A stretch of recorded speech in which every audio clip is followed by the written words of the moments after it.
welcome back everybody to another episode of Hot Rods by Doug. Appreciate you stopping by. We're back out here in the shop, still working on the Suburban. Last time you seen, we got everything out of the front and we got the green truck out. We got Dad's 65 pickup in here, just chilling. But we got everything out of this and about ready to go back on. So I got my parts laid out here. We finally got some new bushings from DJM suspension. I don't know if these are DJM control arms, but they sell a bushing kit for their drop control arms and they fit just fine. Also got some new shocks from Amazon and an upper ball joint from Rock Auto, because the other side here, I know it's hard to see, but the other side over here, it's shot. So it's got pop rivets up top. We'll have to drill out the pop rivets and then put new bolts in it. This side's already been changed. You can see how it doesn't have pop rivets anymore. It's got bolts in it. So this side is good to go. We still got to get some sway bar links. We'll run to AutoZone here in a little bit and get that. But I think I have everything that we need to get the front end done today. And that is my goal, is to get the front completely back together, put it on the ground and see how much lower it really is. So I guess we're just going to go ahead and get started by, we need to press these bushings in. That way we can start putting the lower control arms back in. The shocks will be the last thing we put on, but I think we're going to start with the passenger side and see if we can't get the control arm on, get everything on this side finished up, and then we'll move over to the driver's side and start with the ball joint and then go on from there.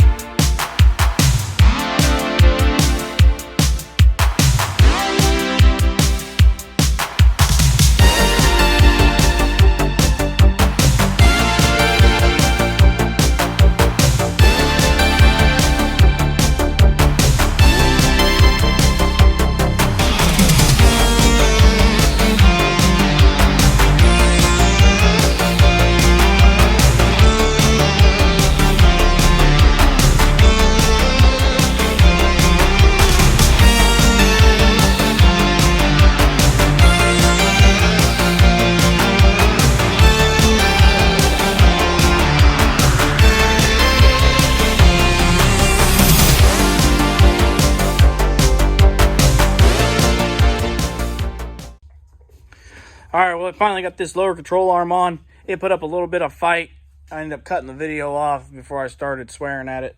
So I ended up getting the spindle out. And I think that's what we're going to move on to next, is putting that spindle on. And then we can start trying to put the spring back up inside. Hopefully it won't be too bad to do. I got the transmission jack here to help jack everything up, and then once those bolts are back in, then we can start putting like the dust shield on, the brake caliper or the brake rotor, and then the brake caliper and all that stuff, get all that stuff put back on, and then this side actually will basically be done. It won't take very long once we get this side done. Like I said, the other ball joint has to be, you know, drilled or chiseled out, and then we just bolt the new ball joint in, and we just repeat the whole process on the other side. So I'm going to just set you guys back up and just run time lapse of everything. It just seems easier. I don't have time to stop and film every little thing I'm doing. So I'm just going to set you guys up and get working. Several days later. All right, we're back out here. It's been a couple weeks. Things ain't been too easy to get out here and get stuff done. But we are back out here on the Suburban. We got this one side wrapped up basically. We ran into a little snag on the other side, and we're waiting on some parts to finally come in. They'll be here Monday. But we're getting ready to start on the back. We have almost all the bolts for the leaf springs undone except for one. We got one being stubborn. So I got Dad over here getting the torch out, and we're going to go ahead and heat up this bolt and see if we can get it to break free in between here. If not, then we'll get the Sawzall out and we'll cut it. I apologize. It's been a couple weeks since the video, but it's just been a little crazy trying to get stuff out. So while Dad's heating that up, I'm going to bang on it with a hammer. So I'm going to set you guys up on the tripod, and then you guys just hang out and let's see if we can get this off.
Okay, time to update you guys a little bit. As you can see, we finally got this out. We had to cut it out. We torched it out. It took some time to get out, but we finally got it down there.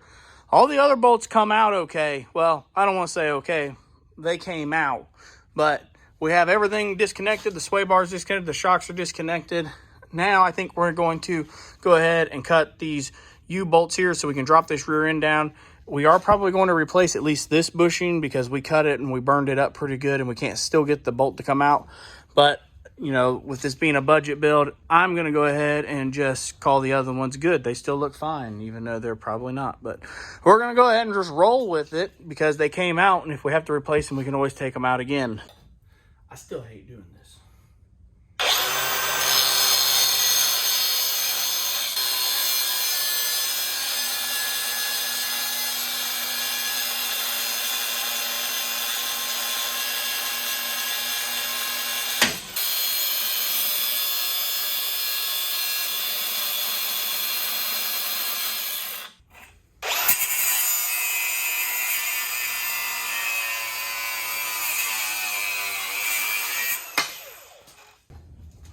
Well, we got everything cut. Now we're getting ready to pull these leaf springs out. We're going to flip them underneath. This is the kit we got. Got this off Amazon. It's just a regular flip kit. Should drop us about 6 inches, I think. Not 100% sure on that. Hopefully that 6 inches will not require us to put in a C-notch. If so, that'll be a whole nother project of trying to come in here and put a C-notch. We do have to get rid of this bracket, but we'll see where we are after we flip these leaf springs around. All right, welcome back, everybody. So we're finally back out here in the garage, and well, I've been having problems with my phone. I ran out of data or ran out of storage on my phone when I was filming last week, and everything just died. I didn't have no more room to film stuff, so we had to call it quits. And in the middle of all that, while we were still working on it, things just took a turn for the worse. This thing is just, it's pretty crappy. It's a lot crappier than I would like to admit that it is, but I tried to just save it and try to do as cheap as I can on stuff. That way we could just get it down and lowered, but this thing's pretty well junk, to be honest with you. It's like we're trying to put lipstick on a pig. It's just not going to work out. I just don't feel comfortable putting all the kids and all the family in it, driving down the road. You know, we found some holes in the frame back towards the rear and stuff, and I'm sure that it could be fixed, but I don't feel like putting the money or the effort into it. So, as much as I hate to say it, the budget bourbon is dead in the water. It's probably going to get shipped out of here, just like the fate of the Blazer. It's probably just going to get shipped off, scrapped off, just because it's just not worth it. You know, I know we're going to save all the good parts we just put on it. You know, we just put the drop spindles and the control arms on it. We still have the flip kit we're going to keep. We're going to keep all the parts that we bought for it, because eventually we will get something else. You know, I love this body style of Chevy trucks, and this stuff will interchange with some of that. So I'm just going to hold on to it, and then we eventually will buy another one and then lower it, and then we'll be back in business. So that's probably going to be it for this build. Its fate is the junkyard. You know, like the rust on this is starting to get worse. You know, I touched it a little bit ago and it's just falling apart, and the frame is getting rotten on the other side. It's kind of hard to see. I don't have good lighting, so the quality of the video gets a little bad, but this thing is just, it's just pretty well junk. So we are going to pull the motor and the transmission out of it. There's nothing wrong with that stuff. We'll pull those out. We'll put them, set them up, set them back for something else.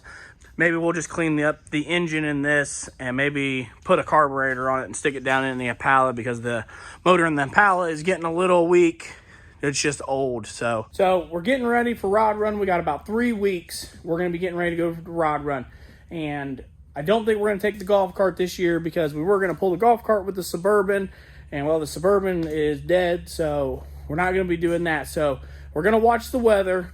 You know, spring rod run, it can either be cold, it can be hot, it might be raining, it might be snowing. We don't know. So we'll just keep an eye on the weather, because I think we're talking about taking the Impala down, or we might take Dad's 37 down. We're still not done with Dad's 37. We have them springs we're going to be putting on. We'll probably be doing that in the next video, putting those springs on, see if it still rides just as good as it did. Watch the weather. If it's not going to rain, I think we might take the 37. If it is going to rain, we might take the Impala. The reason for is the 37's got a front vent, like a cow vent, pops up, lets fresh air in, and the seal around that's bad, and every time you drive it in the rain, it leaks and gets all over the inside of the car. We can't be having that. But the Impala, it's ready to go. It's got heat, you know, the windshield wipers work, everything's good on it, so I don't think we're going to have to worry about that too much. So we might be taking this. I'm not sure yet. We'll just have to wait and see. But that's going to be a wrap for this video. I appreciate you guys coming, liking and subscribing. You guys that keep coming back, I really appreciate you. Anybody that bought a shirt during the pre-sale, I appreciate you. We didn't sell any record-setting shirts or hats, but I appreciate whoever bought a shirt, whoever bought a hat, to help support what we're trying to do here. The money from that is going to help go to Rod Run, so I can bring you guys some footage of that. So you guys keep liking, keep sharing. If you haven't already, subscribe. And while you guys do that, we're going to keep on hot rodding. We'll see you guys.